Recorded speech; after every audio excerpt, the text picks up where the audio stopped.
Assalamualaikum warahmatullahi wabarakatuh. Kami dari kelompok 6 akan menjelaskan tentang masyarakat sipil yang meliputi gerakan sosial dan partisipasi politik. Yang beranggotakan 1. Akri Larasandi, 2. Febri Sabila, 3. Hanisha Uliati, 4. Ria Anggraini Putri, 5. Akna Renaldi Simba, 6. Kania Resta, 7. Sandi Harlian, 8. Arlinda Salsa Dila Wulandari, 9. Suci Ananda, 10. Nurul Aida Rahayu. Fakultas Ilmu Sosial dan Ilmu Politik, Program Studi Ilmu Administrasi Publik A. Indralaya. Assalamualaikum warahmatullahi wabarakatuh. Perkenalkan, nama saya Sandi Harlian. Di sini saya akan menjelaskan tentang apa itu gerakan sosial. Gerakan sosial adalah suatu aktivitas sosial berupa gerakan atau sejenis tindakan sekelompok yang merupakan kelompok informal yang berbentuk organisasi, jiwa besar, ataupun individu yang secara spesifikasi berfokus pada suatu isu-isu sosial atau politik dengan melaksanakan, menolak, atau mengkampanyekan nilai sebuah perubahan sosial. Dan juga banyak sekali pendapat ahli tentang gerakan sosial. Salah satunya menurut Charles Tilly. Charles Tilly mendefinisikan social movement atau gerakan sosial sebagai rangkaian tindakan yang berkelanjutan, menunjukkan dan menyampaikan kepada masyarakat awam untuk membuat klaim bersama terhadap kelompok lainnya. Menurut Tiley, social movement atau gerakan sosial merupakan kendaraan utama bagi masyarakat awam untuk berpartisipasi pada kegiatan politik publik.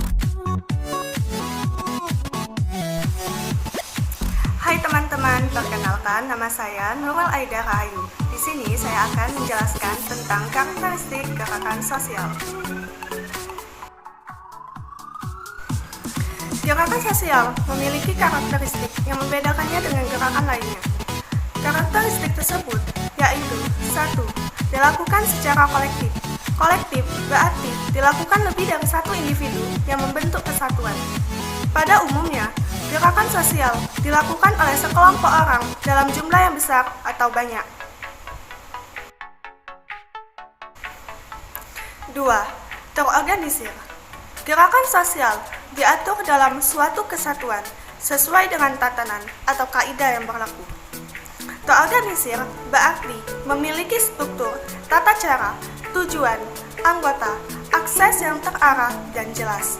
Dalam hal ini, terorganisir sama dengan sesuai dengan tujuan yang telah ditentukan.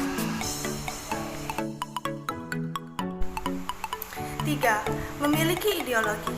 Adanya ide-ide maupun pemikiran yang kemudian memunculkan ideologi yang dapat dijadikan dasar pada sebuah gerakan sosial.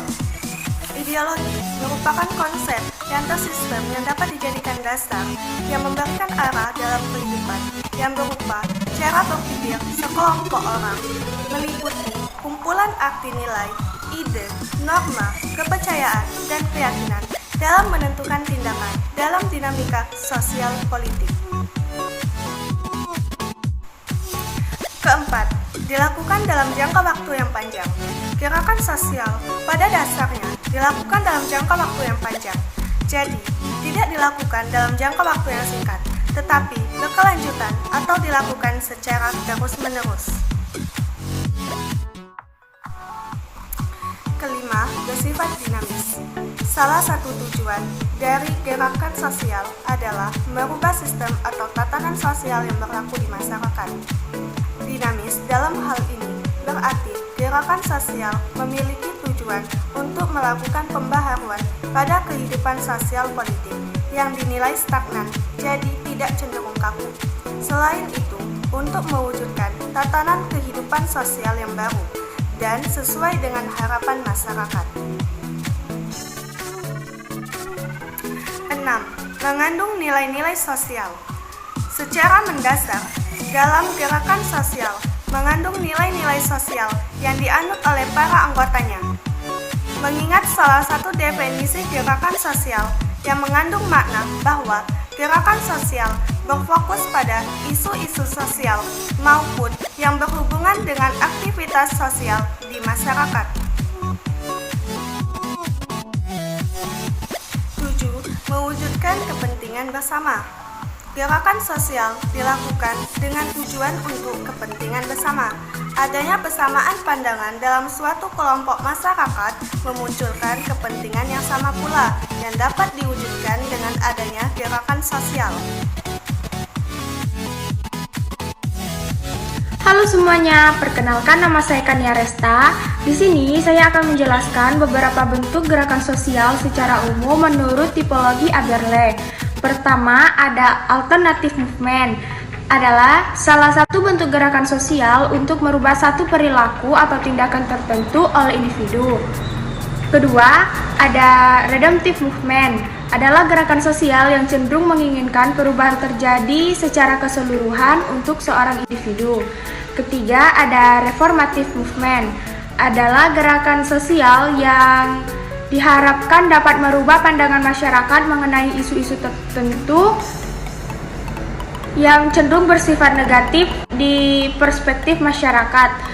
Dan yang terakhir ada transformative movement, yaitu gerakan sosial yang bersifat dan bertujuan untuk mengubah masyarakat secara keseluruhan.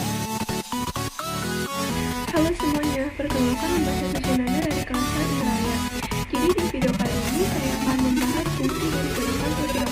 Yang pertama, memberikan sumbangsi ke dalam pembentukan opini publik dengan memberikan diskusi-diskusi masalah sosial dan politik, dan melalui penggabungan sejumlah gagasan gerakan ke dalam opini publik yang dominan. Fungsi yang kedua, gerakan sosial memberikan pelatihan para pemimpin yang akan menjadi bagian dari elit politik dan mungkin meningkatkan posisinya menjadi negarawan penting. Gerakan-gerakan buruh sosialis dan kemerdekaan nasional menghasilkan banyak pemimpin yang sekarang memimpin negaranya. Mungkin itu saja dari fungsi gerakan sosial. Faktor-faktor yang mempengaruhi munculnya gerakan sosial. Yang pertama, keadaan di mana lembaga politik sudah mengalami keterbukaan dan sudah tidak sesuai dengan masyarakat. 2. Marak terjadinya konflik antar elit politik. 3. Para pelaku perubahan gerakan sosial digandeng oleh para elit politik dalam pemerintahan dengan tujuan untuk mendapat suatu perubahan. Assalamualaikum warahmatullahi wabarakatuh. Nama saya Ahmad Renaldi Simba. Pada video kali ini, saya akan membahas tentang apa itu partisipasi politik. Partisipasi politik adalah kegiatan warga negara yang bertujuan untuk mempengaruhi pengambilan keputusan politik. Dilakukan dalam posisi sebagai warga negara, bukan sebagai politikus maupun pegawai negeri, dan sifatnya adalah sukarela. Partisipasi politik juga merupakan keterlibatan warga dalam segala tahapan kebijakan, mulai dari sejak pembuatan keputusan sampai dengan penilaian keputusan, termasuk juga peluang untuk ikut serta dalam pelaksanaan keputusan. Halo, saya Riang Reni Putri. Di sini saya akan menjelaskan bentuk-bentuk partisipasi politik menurut Samuel dan Nelson.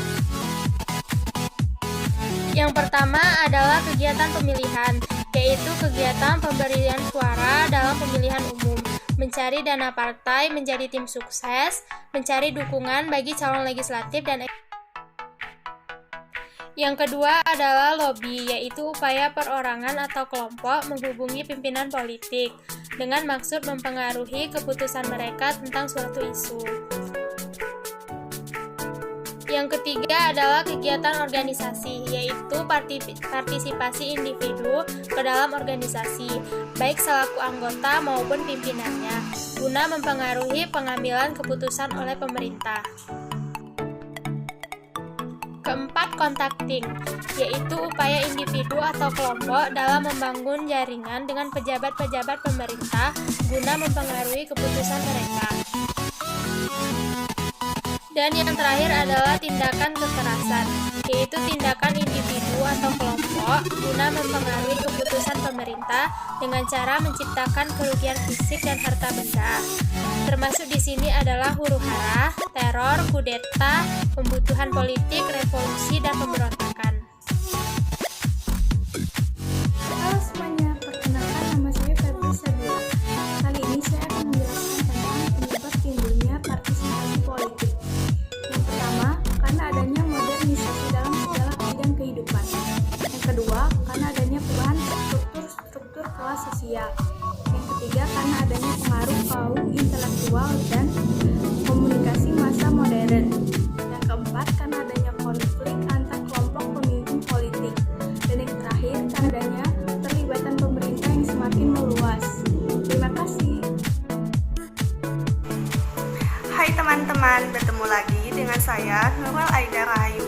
Di sini saya akan menjelaskan tentang tingkatan partisipasi politik. Tingkatan partisipasi politik yaitu sebagai berikut. 1. Pengamat.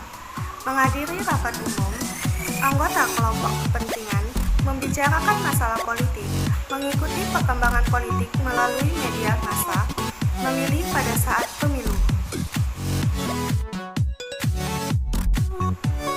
2. Partisipan. Petugas kampanye, anggota aktif dari partai atau kelompok kepentingan dalam proyek sosial.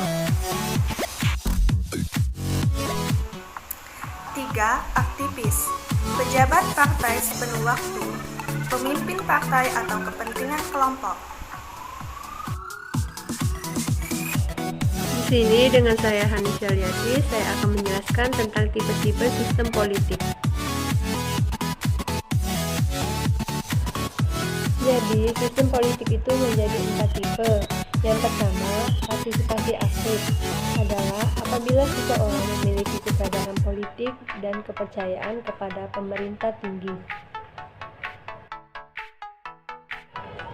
Yang kedua itu partisipasi pasif tertekan atau apatis, yaitu sebaliknya. Jika kesadaran politik dan kepercayaan kepada pemerintah rendah, maka partisipasi politiknya cenderung pasif tertekan.